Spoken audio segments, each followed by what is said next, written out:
Bueno, buenas tardes a todas, a todos, a todos. Gracias por la invitación a los organizadores y a todos los que se hicieron presentes a este desafío que es hincarle el diente a nada más y nada menos que la economía. Y el solo hecho de intentar hacerlo es político. No podemos dejarle la economía, que es nuestra vida, a los economistas del establishment, o a los empresarios, o a los patronales, o a los periodistas económicos de diversos medios de comunicación que siempre están mirando. Hay un eco. Hay un eco por ahí atrás. Pero bueno, voy a proponer un ejercicio pedagógico. Pablo es economista. Yo soy economista. ¿Se salvó? El tema es ridiculizado. Milei es economista. Wow.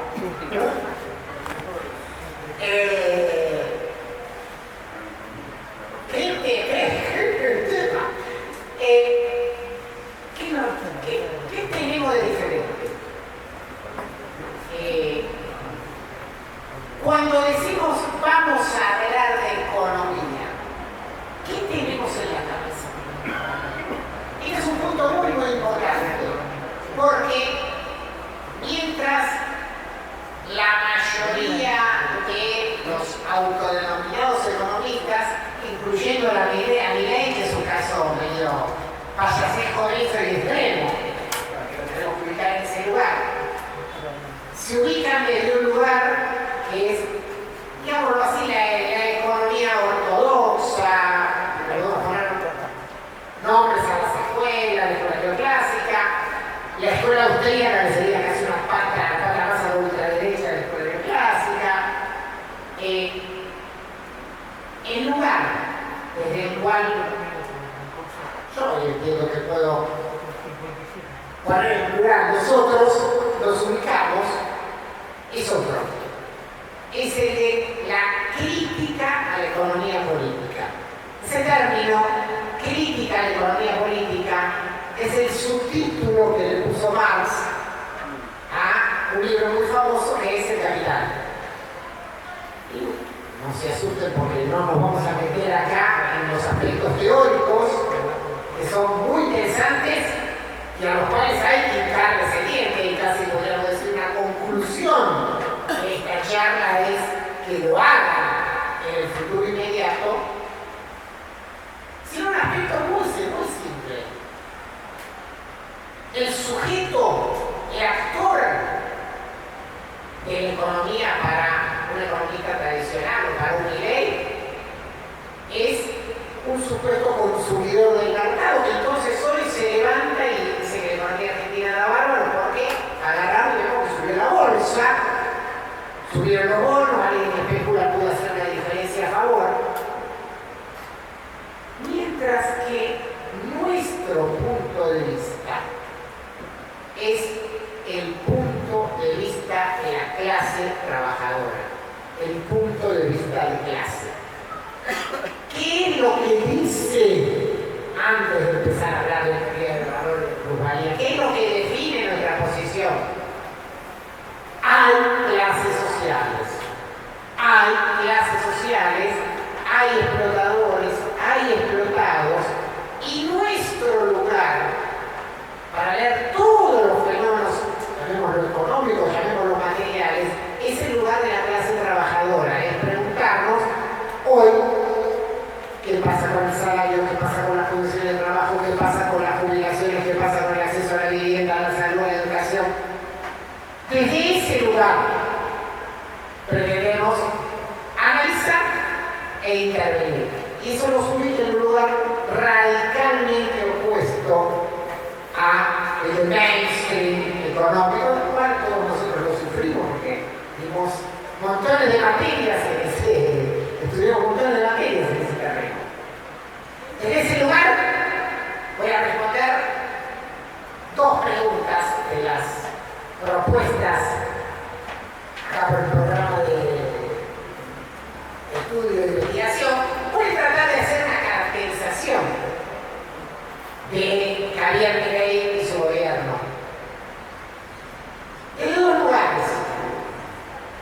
Primero, parándonos, sí, efectivamente, el capitalismo es un sistema económico-social de características globales, mundiales, que ha mutado en la historia, digamos otra definición.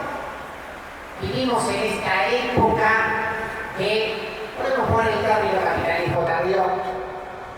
Él tiene un poquito más profundo, el capitalismo imperialista, que desde hace un siglo viene dejándole a la humanidad una rémora de regímenes horrorosos, de guerras, de superexplotaciones, que en las últimas décadas le agregó desastre ambiental, no hay un montón de cosas más. En ese mundo, que es el mundo capitalista en el cual vivimos, en las últimas décadas, y en la última década más todavía, se ha acelerado muchísimo una profunda crisis económica. Podemos encontrar su origen ahí en el 2008, que dio lugar a montones de respuestas de los sectores populares, de la clase trabajadora, rebeldías. La de Chile en 2019, los movimientos que hubo en Europa un poquito antes. Ahora bien, un sector de la burguesía y el imperialismo, cuán grande es ese sector, lo veremos en la general historia, pero es un sector existente y muy importante, ha sacado la conclusión de que tiene que jugarse a un régimen de guerra contra la clase trabajadora, muy similar a la conclusión aquella que hace un siglo habían sacado los regímenes de ultraderecha de esa época, el nazismo, el fascismo. Entonces, Milei es la expresión local de algo mucho más grande, en lo cual está Trump, está Bolsonaro, hay varias expresiones en Europa, está Netanyahu. Son los gobiernos de ultraderecha del siglo XXI, cuyo programa para el capitalismo de esta época es reventar todos los derechos de la clase trabajadora, provocar genocidio, alambrar determinados países si es necesario, tirar a los inmigrantes al mar. Es un programa de conjunto, quitar toda una serie de derechos que no son los exclusiva y puramente de lo que cuadradamente entendemos como lo económico, sino otros derechos como los derechos de las mujeres, los derechos de las comunidades de la disidencia, como lo veíamos en el discurso que enunciaba Luciani. Entonces, Milei es esto, es parte de esto, es un pedacito de todo esto, de regímenes de guerra, del capital contra el trabajo, guerra declarada contra nosotros, contra la cual debemos actuar. Además de eso Milei en el mundo, en la obligación mundial. Milei en la Argentina, podríamos decir Latinoamérica, pero como tenemos poco tiempo, me voy a concentrar en la Argentina, es parte, es el intento de llevar hasta el final las consecuencias de un régimen de acumulación, de una forma de funcionamiento del capitalismo argentino que es el que murió en los últimos 50 años. Los economistas solemos poner un nombre a eso, régimen de organización financiera, de hegemonía financiera, que se inicia con la dictadura militar, que tiene marcas muy fuertes para entenderlo. La deuda externa es quizá la más clara, que tiene consecuencias sociales, ese famoso número que cualquiera lo puede tenerlo en la cabeza, porque había 4% de pobres en 1974 y casi 40 ahora. O sea, la destrucción de un aparato productivo y un montón de retroceso en las últimas generaciones. Eso que es profundizar colonización de Argentina, un capitalismo argentino que profundiza su semicolonización a los Estados Unidos, el imperialismo yanqui. Eso que comienza en la dictadura y que todos los gobiernos posteriores, con sus más y sus menos, le dieron continuidad. Algunos siendo muy funcionales y profundizándolo estructuralmente. Ejemplo acá, el menemismo. En su capítulo particular sobre esto, por ejemplo, las privatizaciones. Otro como el de Macri, tratando de hacer de vuelta en un periodo más corto de tiempo, quizás se le acabó demasiado rápido para poder, pero iba en la misma dirección. Pero ojo, los otros, ya voy entrando a la segunda pregunta, que es evidentemente la más polémica y donde quiere entrar el hueso.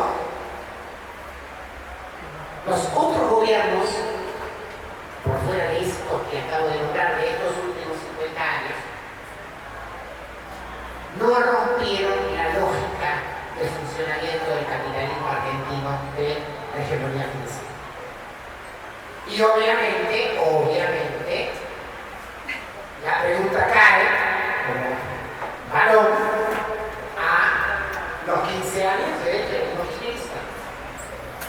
Sin duda el más disruptivo de este periodo, sin duda.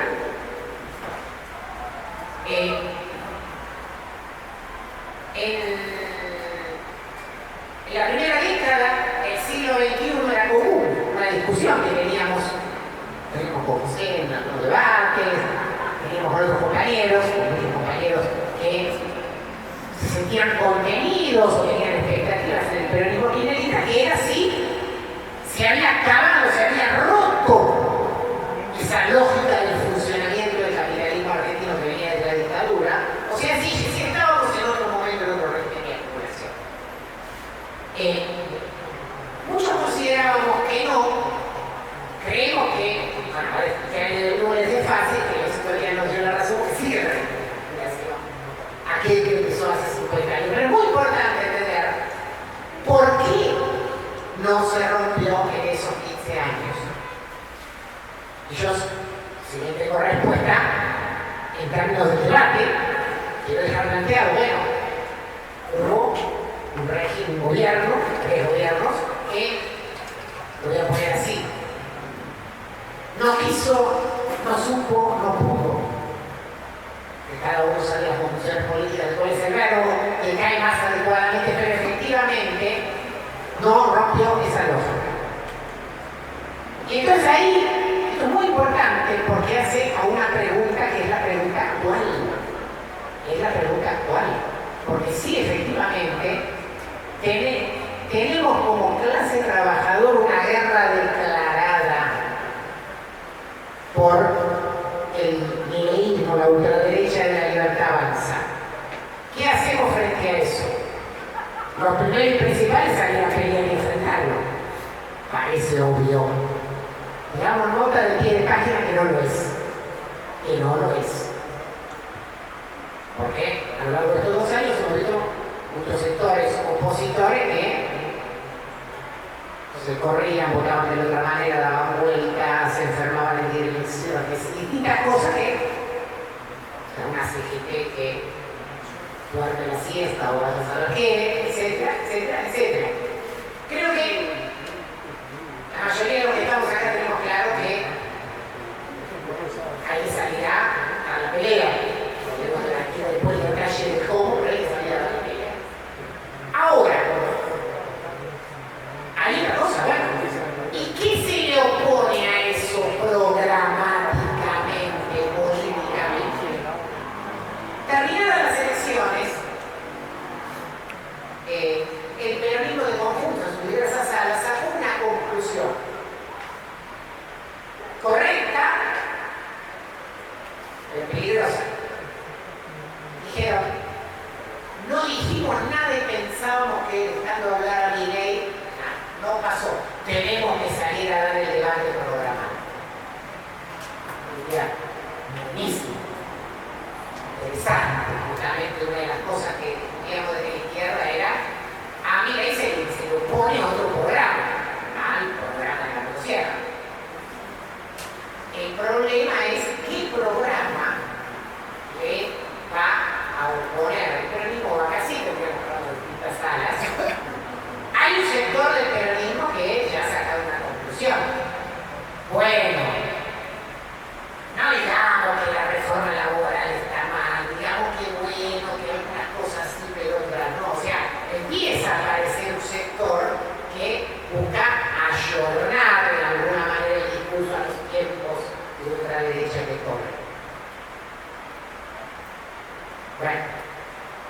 realmente creemos que por ahí no va a empezar. Ahora, sí tenemos que ir a fondo en la otra discusión, porque si aceptamos, creo que hay muchos compañeros con los cuales charlamos que en el mundo, ¿cuánto queda? Dos, ¿no? Tres. O sea, me sobra tiempo para decir lo que quiero decir.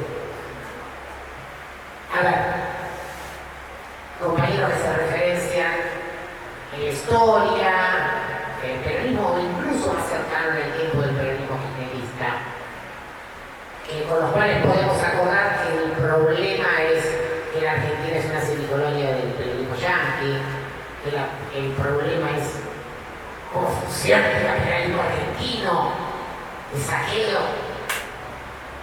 Bien, ¿y cómo lo resolvemos?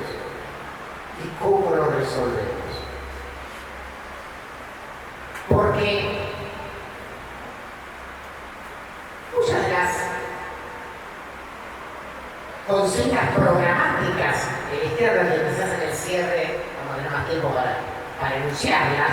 Si yo les digo hay que nacionalizar la banca, hay que nacionalizar el comercio exterior, hay que restatizar privatizadas, y la verdad no estoy diciendo nada muy distinto de cosas que hizo el peronismo en el año 45. En otro contexto, de otra manera, podemos debatir, pero hoy nadie las plantea desde ese arco. ¿Qué pasa?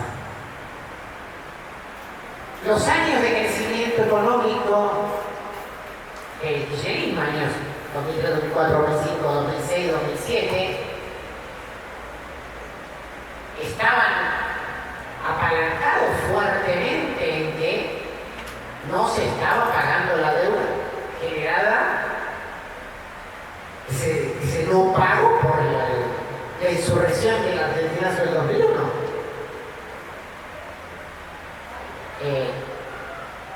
Bueno, hoy no es el planteo de ninguno de los sectores suspender los pagos de la deuda o generar algún tipo de ruptura de ese tipo. ¿Por qué? Yo creo que hay un punto, y vuelvo al punto de vista de clase del principio. La gran discusión política y programática es que nosotros creemos que hay en el sector incluso más progresista del peronismo la creencia, la búsqueda, digamos, casi desesperada de algún sector burgués progresista, algún sector patronal progresista, alguien que haga el desarrollo del capitalismo nacional. Y nosotros creemos que eso no existe y que la conclusión histórica más importante de la Argentina es esa. No hay salida. La Argentina nunca se va a desarrollar en términos capitalistas. No hay salida para romper la semicolonización argentina en el marco del capitalismo. ¿Por qué? ¿Por una cuestión simplemente consignística? No, porque para que haya capitalismo tiene que haber capitalistas. No hay ningún capitalista argentino con un mínimo de peso que tenga este programa. ¿Quién lo va a hacer? Paulo Roca, los dueños de Arco, Camperín. ¿Quién? No hay nadie con peso económico para poder hacerlo. Eso nos lleva a muchos de nosotros a entender, sacar un poco la misma conclusión que la de Marx, ¿no? Por el principio, el tema de el debate económico, la crítica a la economía política nos lleva necesariamente a poder plantear otro tipo de sociedad. Para nosotros, una sociedad socialista. Gracias.